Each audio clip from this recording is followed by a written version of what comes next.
When a person is deprived of food for a prolonged period, meaning they're not taking in enough calories to keep up with the body's energy needs, starvation begins to set in. The body relies on stored fats for energy, and within a few days with no food, the human body essentially starts feeding on itself. The body begins to consume the things inside of it to keep us alive, like carbohydrates, fat, the protein parts of tissues. And while the body's working overtime to provide those basic energy needs, other vital organs are being ignored. The heart, the lungs, the ovaries do not get their necessary nutrients. Heart function decreases, and the heart can actually shrink to less than half its size in starvation. Kidney function is impaired. The immune system weakens, meaning a starving person becomes more susceptible to other deadly diseases. The brain is deprived of the proper energy it needs to function. That causes mood swings and difficulty concentrating. Eventually, the body has nothing left to scavenge except for muscle and bones. You become gaunt and weak.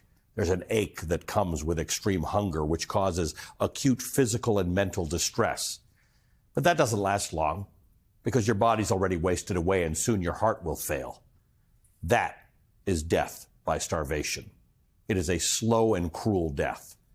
Right now, the entire population of Gaza, 2.2 million people, do not have enough available calories. Half the population, 1.1 million people, are on the brink of acute starvation, and famine is projected to take hold in northern Gaza anytime between now and May.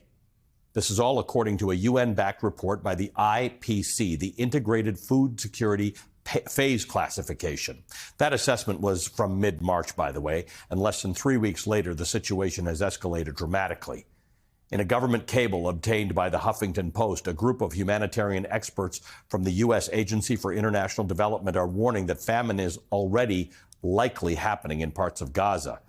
It goes on to say that the spread of hunger and malnutrition in Gaza amid Israel's offensive is, quote, unprecedented in modern history, and that the pace of hunger-related deaths will accelerate in the weeks ahead. Famine is not a word that is thrown around lightly. In fact, historically, famine is incredibly rare. Famine is more than hunger.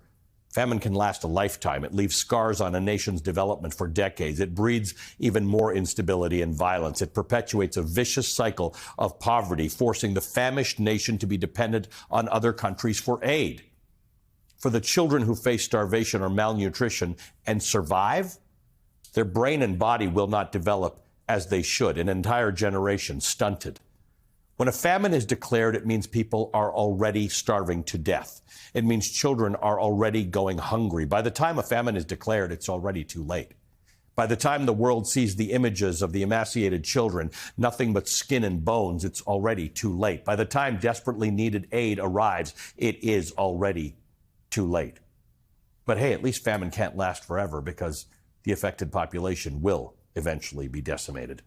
Left unchecked, there will be no one left to starve.